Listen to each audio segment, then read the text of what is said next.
Neste momento, convidamos para compor a mesa desta solenidade Bjorn Lomborg. Welcome. Acadêmico, ambientalista e escritor dinamarquês, é autor do polêmico best-seller O Ambientalista Cético, professor adjunto na Copenhague Business School e ex-diretor do Instituto de Avaliação Ambiental em Copenhague. Fundou em 2002 o Consenso de Copenhague, do qual é diretor. Promove uma campanha não convencional sobre as alterações climáticas. Ele se opõe ao protocolo de Quioto e outras medidas para reduzir as emissões de gás carbônico a curto prazo. E argumenta que deveríamos nos adaptar às altas temperaturas, já que elas são inevitáveis, e investir em pesquisa e desenvolvimento a longo prazo de soluções ambientais, bem como sobre outros problemas do mundo importantes como a AIDS, malária e desnutrição. Senhoras e senhores, Bjorn Lomborg. Thank you very much. Thank you. I would like to talk to you about how we actually think about global warming and how we act on global warming. And I'm also just going to get rid of this so I don't look like a fool. Fundamentally, I think we need to remember, if we're going to talk about global warming, we need to think about what is it we want? Well, presumably, we want to do something that actually does good about global warming and not just make us feel good. I don't know if you noticed, we were all supposed to turn out our lights for 1 hour this Saturday evening. I don't know how many of you did it, but apparently 1 billion people around the world did so. Much of Sydney, many locations around the world, turned off their power for an hour, turned off all the lights, and everyone felt very, very good.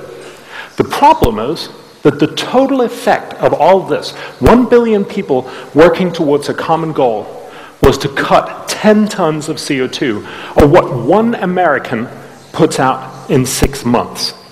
We postponed global warming by the end of the century by about 1/20th of 1 second. That's not doing good. That's not solving global warming. That's simply feeling good. I would like to talk about how we actually do good, how we actually make strategies on global warming that will work. And that means we need to remove our myths.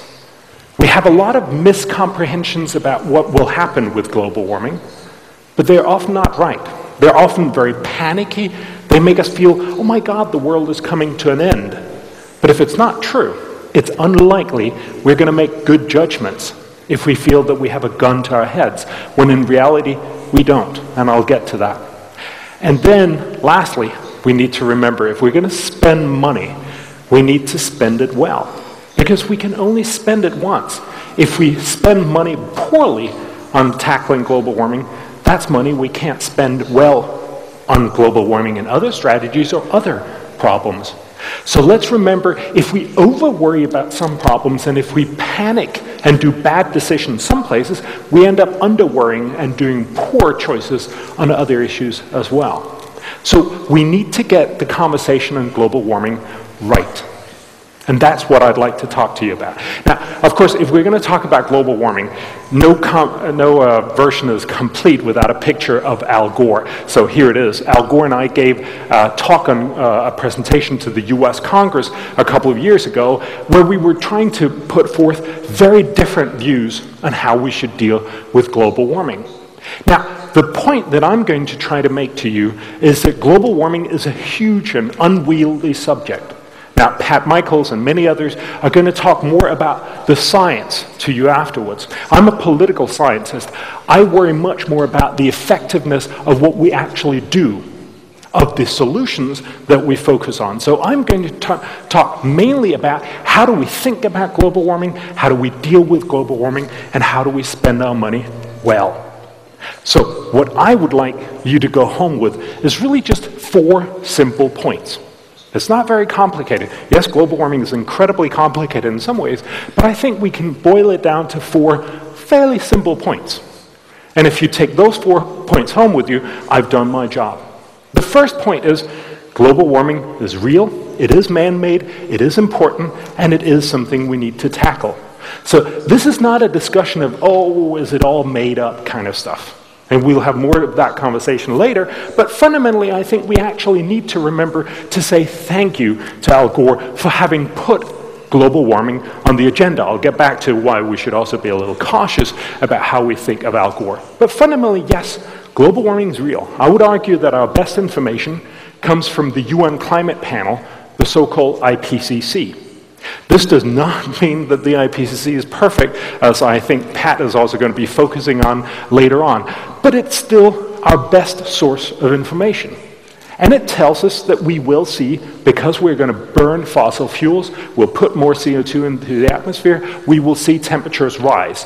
The likely temperature rise is about 2.6 degrees centigrade by the end of the century, higher than the temperature is now.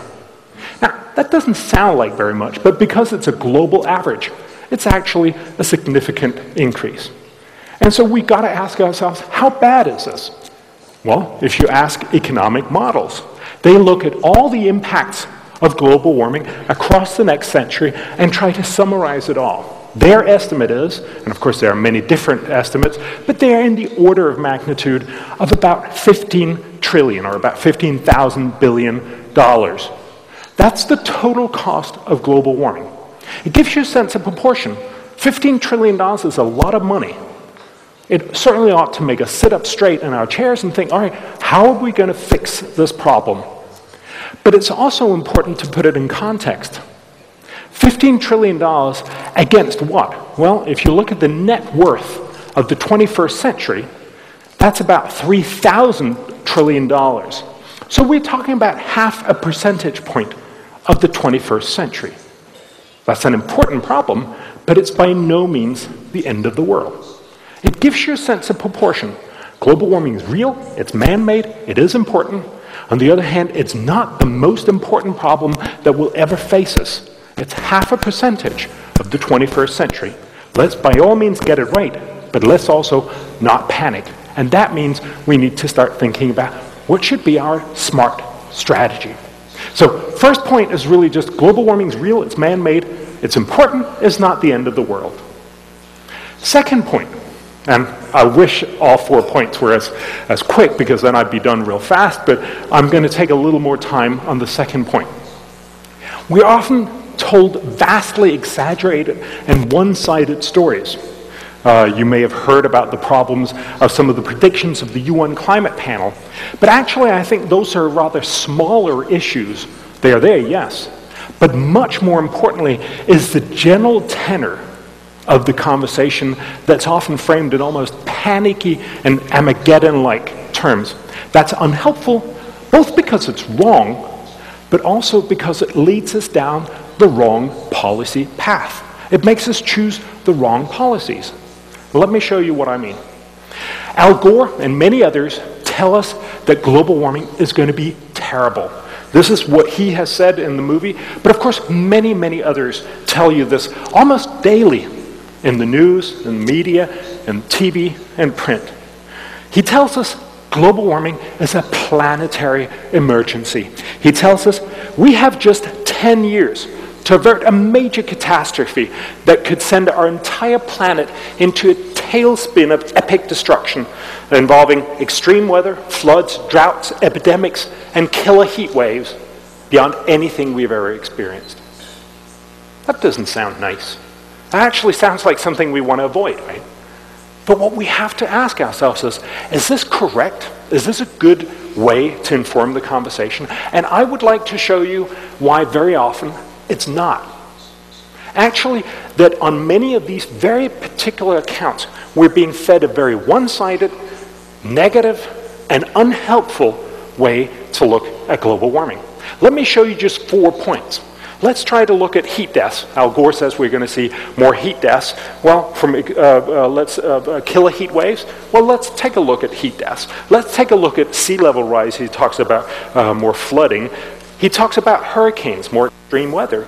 And he talks about infectious diseases. Let's try and take a look at malaria. Let me try to walk you through just those 4 simple points and show you how very wrongly we're being informed. It doesn't mean that there's not some truth to it, but it does mean that I think you will find that you are being misled in the way that we should be thinking about global warming. First up, heat deaths. Al Gore and many others tell us as temperatures rise, we're going to see more people dying from heat. That's absolutely true. It's very obvious. If temperatures rise, we're going to see more heat waves, and because of more heat waves, we're going to see more people die from heat. It's really not very complicated. But the crucial point, of course, is to recognize how many are actually going to die. Well, we have the best studies from Europe. They actually indicate, for instance, for the UK, that there's, by 2050, estimated because of global warming, to die each year about 2,000 more people because of increased heat deaths. That's certainly important to know, and that's certainly important to inform people about. But what is curious is that we are not being told that as temperatures rise, we're going to see more heat waves and hence more heat deaths. But as temperatures rise, we're also going to see fewer cold deaths, and therefore fewer people dying from cold. Now, if that was a trivial number, maybe it wasn't interesting, but it's not. It's actually not so. Virtually everywhere in the world, including here in South America, more people die from cold than from heat. So it is important to ask, well, how many more are not going to die from increased temperatures? It turns out that for Britain, the number of cold deaths avoided by 2050 is estimated at around 20,000 people. It would seem to me that telling us, oh my God, 2,000 more people are going to die, but forgetting to tell us that 20,000 fewer people are going to die is not a good way to inform the debate. And again, let's remember this is not just true. You know, I'm from Denmark. Maybe we would like it to be a little warmer.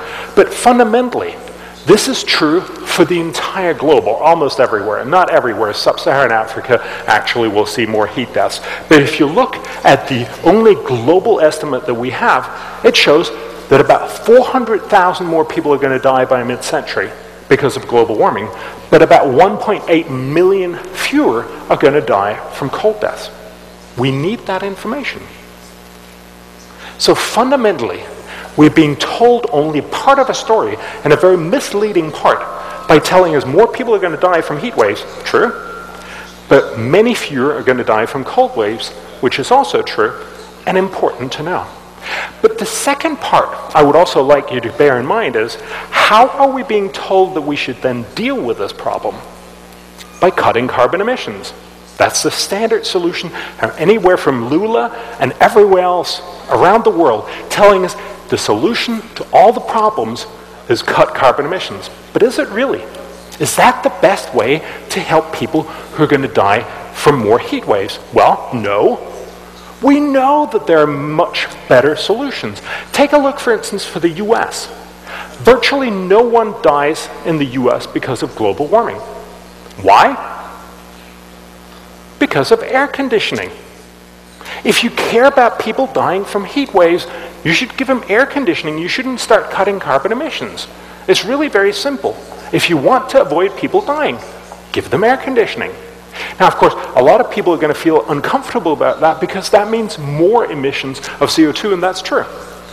But remember, most cities around the world have seen increases in temperatures over this century that are higher than the temperature rises we're expecting because of global warming in this century. Why? Because most cities consist of a lot of asphalt and very little greenery and water. That means they're much warmer than their surrounding countrysides. Tokyo, for instance, is 12.5 degrees warmer than its surrounding countrysides in August each year. So clearly, if we want to do something about heat, and most people, about 80%, are going to be living in cities by the end of the century, why don't we do something about that? It's really very, very simple. If the problem is that there's very little water, or there's very much black surfaces, why don't we fix that? For instance, London, we have looked at that. If we invest more in putting water features and putting greenery back into London, we would actually reduce heat wave temperatures by about 8 degrees centigrade, or more than twice what we could do through global warming policies. And it would be cheaper, it would be more beautiful, and it would work right away. And of course, if the problem is black surfaces, as you have many of here in Sao Paulo, why don't we do something about that? Imagine if we actually painted some of the rooftops or the tarmac, the asphalt, the roads, white or in lighter colors. We could actually reduce heat time temperatures by about 10 degrees Celsius in London alone. Again, the point I'm trying to make is, first of all, we're being told that more people will die from heat, which is true. But we've failed to be told that fewer people are going to die from cold, which is just, or even more, important. And we're also being told that the only way to solve this problem is to cut carbon emissions, when in reality, if we want to help people with heat, we should invest in air conditioning and in making cooler cities. It's really very simple. If we want to do good, we have to ask ourselves, how do we do that in the best possible way? Instead of just towing the party line, if you will, and saying the politically correct thing, oh, cut carbon emissions no matter what the problem is. We have to start asking, what's the smart way forward? And it's exactly the same thing for the other things I was talking about. Al Gore tells us there's going to be more heat deaths, but he fails to tell us there'll be many fewer people dying from cold, and he fails to tell us that we could do much more good by investing in cooler cities. The same thing with the other problems. He talks about we're going to see more flooding. Yes, we are going to see sea levels rise. We estimate that, and this is again the UN Climate Panel, that sea levels will rise somewhere between 18 and 59 centimeters over this century. The most likely, the median estimate, is about 30 centimeters. Now, 30 centimeters is not nothing, but it's not the Al Gore expectation of 6 meters. I don't know how many of you have seen Al Gore's film, but even if you haven't, you've probably seen the most famous cut from his film, where he shows what 6 meters of sea level rise will do. It'll essentially wipe out most of Florida, most of San Francisco, most of New York, most of Holland, most of Bangladesh, most of Shanghai. It's a very long movie, and most of Beijing. But the problem, of course, is it's not the right number. The right number is 30 centimeters, or about 20 times less. We need to keep our measurements correct if we're going to tell people what's the problem. And how much of a problem is 30 centimeters? Well, we know. Because over the last century and a half, sea levels rose by about 30 centimeters. Did anyone notice? Imagine asking a very old person who've lived through most of the 20th century and ask her, what were the important things that happened in the 20th century? She'll talk about the world wars, the suffrage for women, the IT revolution maybe, but she will not say, and sea levels rose. And it underscores the point that dealing with sea level rise on this size is something we do. We do it fairly automatically. It doesn't mean it's costless, but it does mean it's not the end of the world. And again, of course, let's just remember what is actually going to be the impact if you, for instance, take a look at the Maldives. The Maldives often are pulled out as an iconic issue of global warming. Well, if sea levels rise, the Maldives are going to be gone. Well, actually, what will happen if we see a 30 centimeter sea level rise? Well, if you just look at the Maldives as they are now, they'll actually flood 77% of the Maldives, and the total cost to the Maldives is going to be about 121% of their GDP. That's bad. But of course, that also assumes that the Maldives will do nothing against sea level rise over the next 100 years. Why would they do that? It's a little bit like assuming that I will be standing on the beach of the Maldives in 2020 and watch the sea waves lap up over my knees, and then say, if I'm going to stay here another 80 years, I will drown, and then just stay there. Now, of course I won't. Well, actually, first of all, I'll probably move, but more likely, we will build defenses, just like the Maldives survived the last 150 years sea level rise of about 30 centimeters. So of course they will deal with this. And actually, if you take into account that they can protect very large amounts of their dry land, it actually turns out that for less than 0.04% of their GDP, they can safeguard virtually all of their dry land. Now, the simple question is, will they spend 0.04% of their GDP to avoid a loss of 121% of their GDP? And the answer is, of course. So again, we have to remember that sea level rise is real, but it's not the end of the world. And we actually know very well how to deal with it. Again, take a look at the idea that we're going to see ever more hurricanes, that we're going to see ever more damaging impacts from extreme weather. It's an argument that's very often brought up. Al Gore obviously had it on the cover of his movie where he showed a hurricane coming out of a smokestack. But in reality, is that what's going to happen? Well, take a look here. What you see is basically the increase in damage costs for the US. We have the best evidence for the US from 1900 until today, or 2009. Basically what you see is there's virtually no damage in the early parts of last century, and then a dramatic increase culminating in Hurricane Katrina that leveled much of New Orleans in 2005. Of course, everybody thought this was just going to keep going up and up and up. And that's probably true.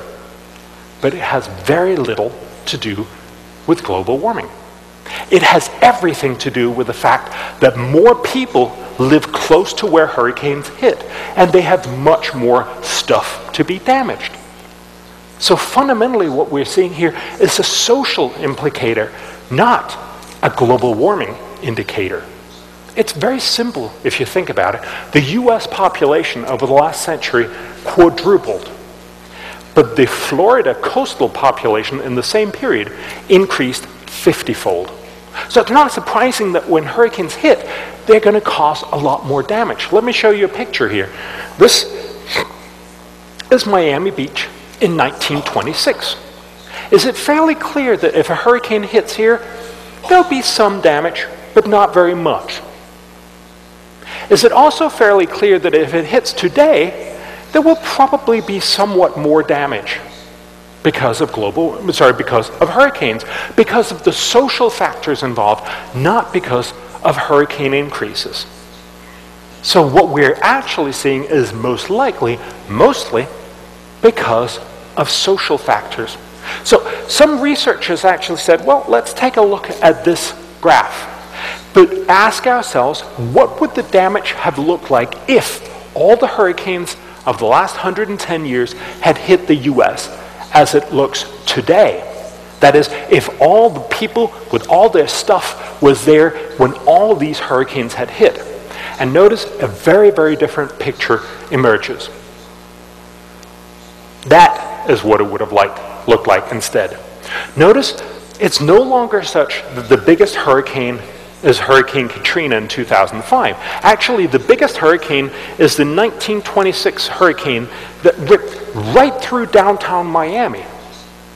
Actually caused more deaths back then, even though there were very few people, than Hurricane Katrina did. But because there was virtually no stuff to damage, as we saw in the picture, it was not a very high impact hurricane in terms of money. But had it hit the US today, it would have been the costliest hurricane of all. Much, much more costly than Hurricane Katrina. Actually, the second largest hurricane was the hurricane that hit the Galveston in 1900, which killed about 8,000 people, many more than were killed in Hurricane Katrina. And only the third largest, there's also a couple of other hurricanes here, the third largest of Katrina, about $80 billion, was Hurricane Katrina. So again, let's remember that we're being told a story that fits very well with the idea that this is the end of the world. But in reality, what we see mostly is the increase in social factors, many more people living where hurricanes hit with much more stuff to be damaged. Now, there will probably be increases in hurricane damages simply because hurricanes will become not more frequent, they'll probably become less frequent, but they will become a little stronger.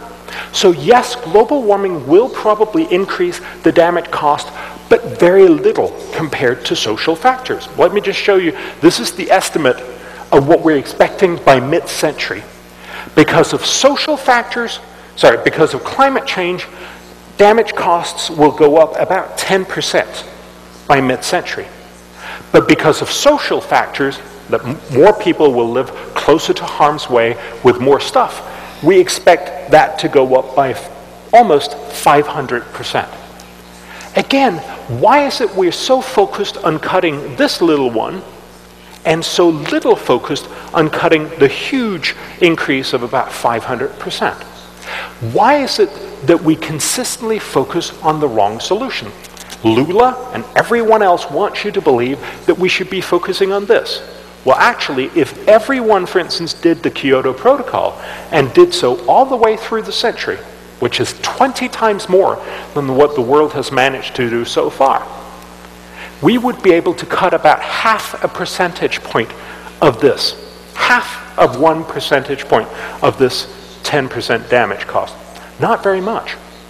If we focused on very simple things like better regulation of where people were allowed to build and better building codes, that is having more secure houses, making sure that we didn't subsidize insurance so that people build irresponsibly, and that we talked about how could we have better warning of hurricanes, we could probably cut this part by about 250 percentage points at very low cost. Again, why is it we focus on cutting half a percentage point over here at very great cost when we focus so little on cutting much, much more at much lower cost? Again, I would argue not only are we being misinformed about the science, but we are also being misinformed about what is the best policy option of tackling future damage impacts. Again, if our goal is to do good and not just feel good about ourselves, why is it we don't focus on the policy solutions that will actually fix the problem? The last point I just want to mention in the Al Gore, the typical worry about global warming, is the idea that we're going to see more infectious diseases. We have most of the information on malaria, and let's just take a look at that. Yes, malaria is weakly correlated to heat. So as temperatures rise, we expect that there will be more likelihood that malaria could extend its area of infectiousness. That's possible. We're actually expecting that by the end of the century, we will probably see about 3% more malaria than we would otherwise have seen. 3% more malaria than we're seeing today. But of course, we're seeing 100% malaria already now. Why is it that we only worry about a tiny increase in 100 years and so little about the fact that many, many people, about 1 to 2 billion people each year, experience malaria, and more than 1 million people die from malaria? Malaria is weakly correlated to heat, but it's very strongly correlated to wealth. If you're poor, you get malaria and you die from malaria. If you're rich, you don't get malaria, and even if you do, you don't die from it. So again, the question is, why is it we only focus on the thing where we can do something about malaria through global warming? Well, let me show you the cost of that implication. Let's actually take a look at what are the two typical sort of approaches to dealing with global warming, to dealing with malaria. One is to cut carbon emissions and do something about malaria that way. The other one, of course, is to deal directly with malaria simply by distributing more mosquito nets and distributing medicine to deal with malaria.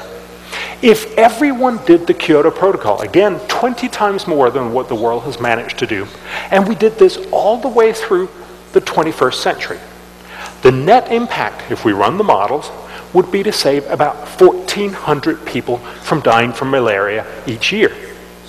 Now, I would like to help save 1,400 people from dying from malaria every year. But I wonder, why is it we're so focused on just saving 1,400 lives, when if we really care about malaria, if we focused on malaria policies, we could save every year somewhere in the region of 850,000 people from dying from malaria.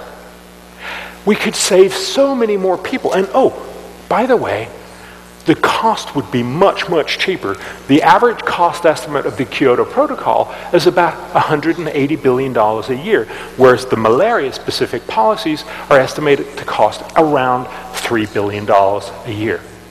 So to put it very, very starkly, for every time Al Gore and climate change politicians would be able to save one life from dying from malaria. The same amount of money spent on malaria policies could save 36,000 lives from malaria. And my point is simply, isn't it better to save 36,000 people from dying from malaria than one? Isn't that what we mean when we say we want to do good rather than just feel good? So again, the point here is not to say that there's no truth to global warming, or that there's no truth to the impacts of global warming, but that we are very often being presented with a very misleading impact. We're being told more heat deaths, but we have failed to be told fewer cold deaths. And we're being told there is a very specific way we need to deal with the problem, namely cut carbon emissions. Whereas the answer is, if we actually care about these problems, it's about dealing with many simple policy solutions. Yes, they're not as sexy, but they're much, much more effective, they're much cheaper, and they're much more likely to actually be enacted. So make sure we make cool cities before we cut carbon emissions. Make sure that we deal with sea defenses before we focus on cutting carbon emissions. Make sure that we deal with making homes more secure against hurricanes before we cut carbon emissions. And make sure that we deal with malaria through bed nets and medicine before we cut carbon emissions. That's the basic message. So, yes, global warming is real, it's man-made, it is important. But the way it's being presented is often dramatically misleading, and it gives us bad policies. And that's where I want to turn as the third point. Right now, we're being asked to do poor policies that have little chance of being enacted, that has huge costs, and will actually do very little good for the future. Why do we not start talking about how could we actually deal with global warming? So let's just take a look at the current solutions, the way that we typically talk about them. The Kyoto Protocol, the only protocol that we have said yes to so far, tells us we should cut carbon emissions in much of the Western world. Even if we did so cost effectively, the cost would be about $180 billion a year. Yet the benefit would be very tiny indeed. We're expecting a reduction in temperature of about 0.004 degrees centigrade. Of course, the world has actually not lived up to its promises, so now the reduction will be even smaller. That's a ridiculously low temperature reduction at a very high cost. Shouldn't we start talking about how we do this smartly? The problem is, that's not how most people react. We actually had Brazil's climate ambassador here yesterday, and he was telling us what is Brazil's plans for the future. And it seemed curious in the way that he simply said, yes, we failed in the past. Yes, this is not working very well. So let's try it again. Let's try to do the same failed policies that haven't worked for 18 years. Let's try to do them again. I'm simply wondering, what kind of land are we talking about?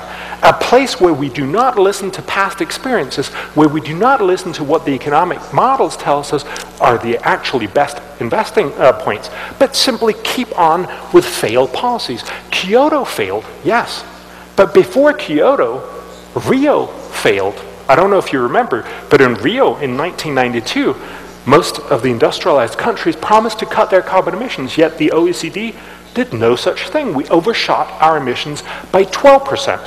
In Kyoto, we promised to cut our carbon emissions by even more, and we overshoot by even more. We'll probably overshoot by about 25% in 2012.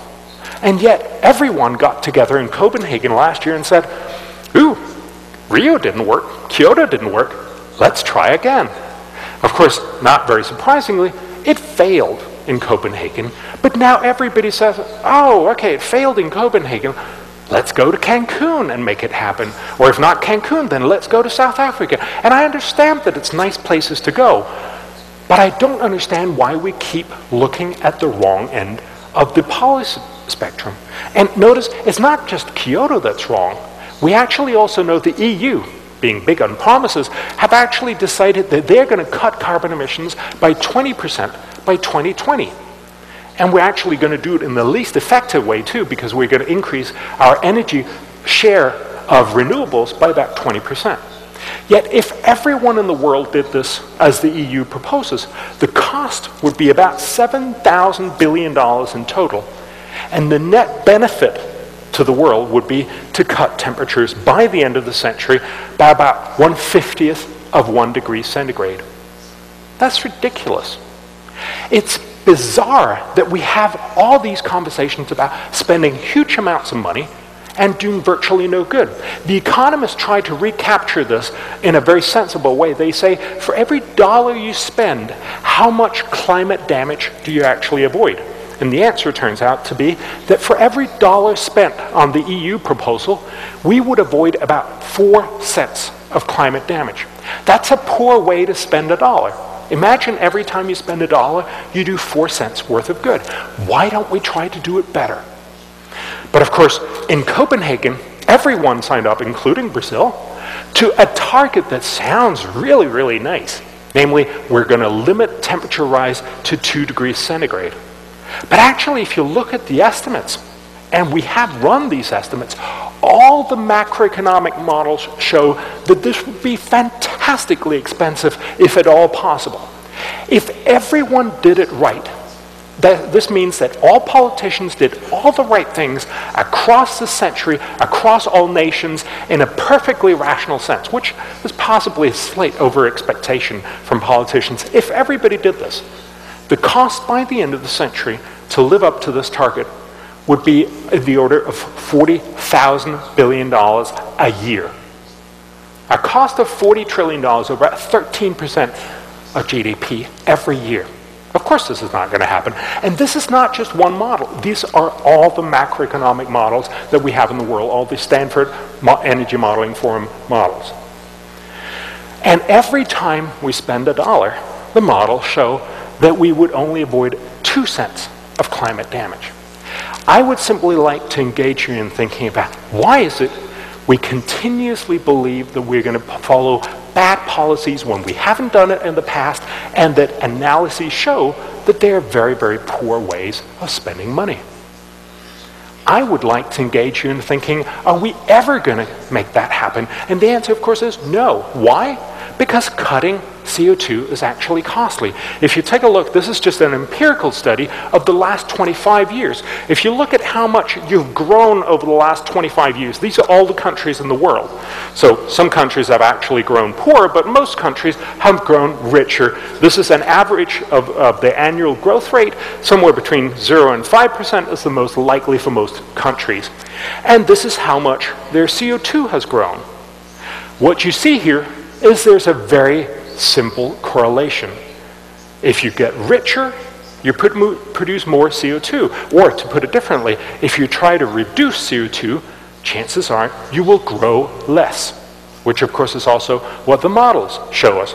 Actually, Brazil, just to give you a sense, is right there. You're a little bit above the line, that little dot there. So you're no different. Everyone grows and produces more CO2. And that's because we don't burn fossil fuels for fun. We don't emit carbon emissions just to annoy Al Gore. We do it because it powers our society. It powers our life. I mean, there'd be no electricity here. It would be a lot hotter in here. You wouldn't have been able to come to this conference if it wasn't for fossil fuels. I certainly wouldn't be able to come here. We wouldn't be able to do any of the things that power our civilization. That's why telling most countries to say, hey, could you cut back on your CO2 is a loser, because no countries want to do that. All countries want to say they want to do it, but they're not going to do it. And that's why I think we need to recognize there's a systematic reason why our promises keep failing. Politicians will keep making them because we applaud every time they make the promise, but they're not actually going to deliver on them. So maybe it's time that we start thinking about, is there a smarter way forward? And the answer is yes, there is. Before I give you that answer, let me just tell you one other story, which I think encapsulates much of the global warming debate in many ways. Polar bears. How many of you look at polar bears and think global warming? It's a great example of how we've been sold a story that has a little truth to it, but a lot of falsity and a lot of false implications to it. Global warming will probably damage polar bears, yes. We expect that as there will be less summer Arctic ice and eventually disappearing summer Arctic ice, polar bears will be harder hit, yes. But let's just remember two things. First of all, polar bears are not endangered right now. Actually, the polar bear population, the global polar bear population, has increased about 4 times over the last half century. Most people don't know this, but it's important to recognize. They've actually increased, but they will have problems in the future. Yet, my problem with this argument is that everybody seems to say, well, if polar bears are endangered, we've got to cut carbon emissions. Why is it nobody tells you how effective that's going to be? Well, what could we do? We could do the Kyoto Protocol. Of course, we haven't done that, but even if everyone did, if everyone implemented the Kyoto Protocol all the way through the century, how much would that actually help polar bears? Nobody tells you, and I think I know why. Because it's not very impressive. Every year, if everyone did the Kyoto Protocol, we would save about 1 polar bear. Now, I'm all for saving a polar bear, even at a couple of $100 billion a year. But the problem I have with this argument is, isn't it curious that the only solution to saving polar bears that we can think of is to cut carbon emissions? Yet we know every year we shoot polar bears. Why don't we stop shooting polar bears? And it's not a simple, trivial matter of a few polar bears. Every year, the world shoots somewhere between 300 and 500 polar bears. I don't know about you, but it would strike me to be a smarter solution to stop shooting 300 polar bears first, before we enact very expensive and very unlikely legislation to save 1 polar bear. So the point here is really to start thinking about what are the smart solutions before we think of the politically correct ones. It is that we start engaging and thinking what actually works, what will do good, instead of just making us feel good. And that's the trick to thinking about the smart long-term solution to climate change. Right now, everybody talks about we need to, for instance, put up many more solar panels. The problem is, there's plenty of energy to power all of the world with solar panels, yes, but they're incredibly ineffective. They're incredibly costly. So the question really is, do we really believe that we're going to get a lot of people to put up a lot of solar panels that are incredibly inefficient, that are incredibly costly? Or should we rather focus on making solar panels much, much cheaper into the future so that everyone will buy them, including the Chinese and the Indians? So the real point here is to say, do we want to buy a lot of inefficient technology now, or do we want to make that technology efficient for the future? That is the real trick to dealing with global warming. Right now, everybody seems to say, let's buy the inefficient stuff, which of course means you get a few well-meaning, mostly Westerners, buying solar panels, mainly to prove how good people they are, but it's not actually going to solve global warming. If we want to solve global warming, we should make solar panels much, much cheaper so that everyone will want to buy them. Now, of course, this is not just about solar panels. There are lots of different solutions to this, but the trick, again, is to make sure that we actually dramatically increase our research and development into green energy technology. The Copenhagen Consensus, I helped bring together some of the world's top climate economists, 28 of them, and 3 Nobel laureates in economics, to look at all the best solutions on dealing with climate change. And what they told us was the best long-term strategy is to invest dramatically more in research and development into green energy. If Brazil and everyone else promised to spend 0.2% of their GDP on research and development and demonstration into green energy technologies, we could actually solve global warming at a much lower cost than what we're talking about today. It would be about $100 billion a year. It'd be twice as cheap as Kyoto and be 50 times more effective. Of course, I don't know whether it's going to be solar, and I think we should look at a lot of different technologies, most of which are going to fail, but that's okay, because we just need some of these technologies to work out so that they will power a low-carbon future. The amazing thing is, this would actually fix global warming in the medium term, and this is perhaps the most important part, for every dollar you spend, you would end up avoiding $11 of climate damage.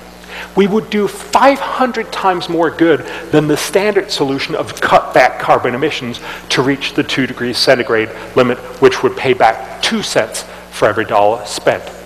We can do so much more good if we start thinking smartly.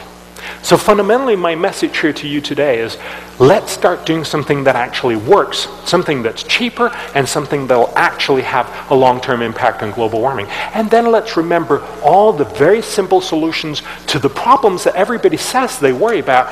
For instance, heat deaths, for instance, sea level rise, for instance, malaria and hurricanes. Let's make sure that we actually deal with the problems that are here right now, instead of just focusing on cutting carbon emissions. The last point I want to make you, and then I will shut up, is yes, global warming is real. It's often vastly exaggerated, and that's why we need smarter solutions. It's also just, let's remember that there are many other and more important problems in the world. Just to give you a sense of proportion, Al Gore and many others will tell you that fixing global warming is our generational mission. Al Gore talks about this as, how do we want to be remembered by future generations? I think that's exactly the right question. How do you want to be remembered by future generations? Al Gore and many other people seems to say that they want to be remembered for having spent $180 billion a year doing virtually no good 100 years from now. I doubt our kids and grandkids are going to thank us dramatically for spending a lot of money and doing virtually no good. Just to give you a sense of proportion, the UN tells us that for about half this amount of money, or about $75 billion, we could do all major basic problems right now. We could give clean drinking water, sanitation, basic health care, and education to every single human being on the planet, and we could do it today. So the real question here also is, what would you rather be remembered for? Spending twice as much money doing virtually no good 100 years from now, or spending half that amount of money and do all the great things today? So let's not get carried away with global warming. Global warming is real. It's a problem we need to tackle, but focusing on it exclusively, focusing on it with poor policies, is not only likely to waste a lot of money, but it will also take our attention away from the many other problems there are in this world of ours today. So let's remember all the other problems we need to fix. And then when we talk about global warming, let's spend our money well. Let's spend it on adaptation, on climate change, and let's spend it on research and development to actually make sure we have the technology to fix the future of climate change. Thank you very much.